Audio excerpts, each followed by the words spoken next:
Hello, we're back again. Just it's still cooking, but I thought I'd tell you a little bit more about my grandmother. As I told you, she was born July 10th, 1900. She was the oldest of four children. She had two younger sisters and a younger brother. Her brother was the youngest. Her youngest sibling, her brother, was killed in a car accident on the interurban track here in Henry County. He was actually in my grandparents' car, and the car stalled on the interurban track.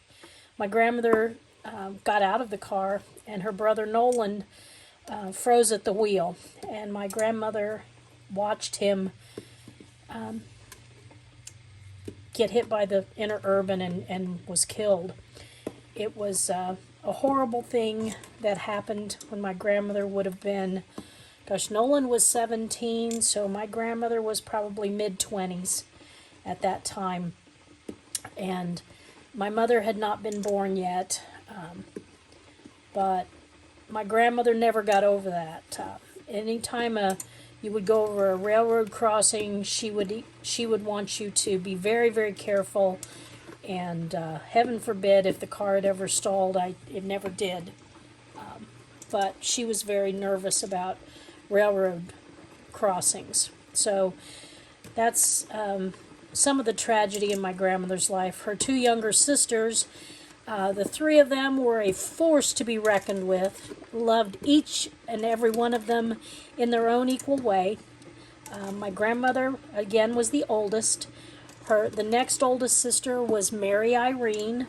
My Aunt Irene was a clean freak. Everything had to be spotless all the time.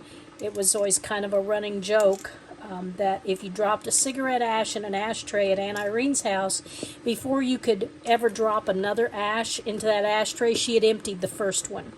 So she was the kind who set out her breakfast dishes the night before. After she finished dinner, she would get the breakfast dishes out, pour the milk into the pitcher, get everything ready to go for the next morning. She was quite the planner. My grandmother's youngest sister, Hulda Levisa, she was the character in the family. Beautiful woman. They were all beautiful women. Quite honestly, that none of them really looked alike. They all had their own distinct features, but my Aunt Vicey, she was the one that always was willing to go. Anytime you said go, she was ready. She'd get in the car and go. She was a character.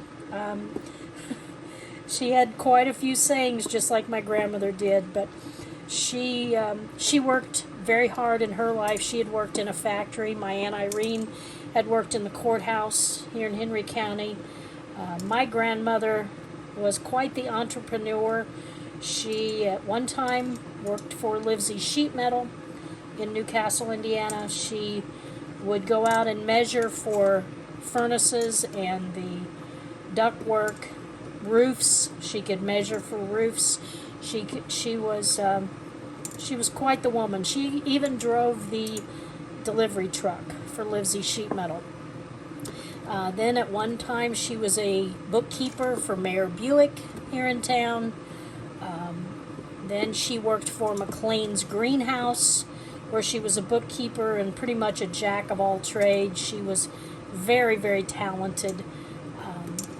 One of those women before her time. During the Depression, she was able to work at Livesey Sheet Metal, and my grandfather was out of work, and so my grandmother supported the family.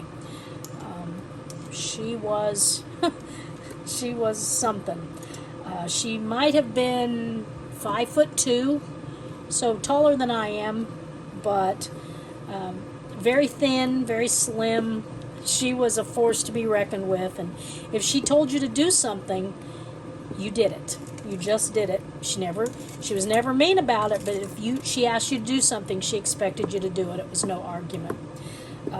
Because of her brother, I believe it was because of her brother's untimely demise, she always worshiped the boys in our family, which meant my brother was truly her favorite, and I know that. And then my son, who was also her favorite. Sorry, I get a little weepy talking about grandmother. So, I'm going to go ahead and cook some more, and I'll try to think of some more stories to tell you about my sweet grandmother.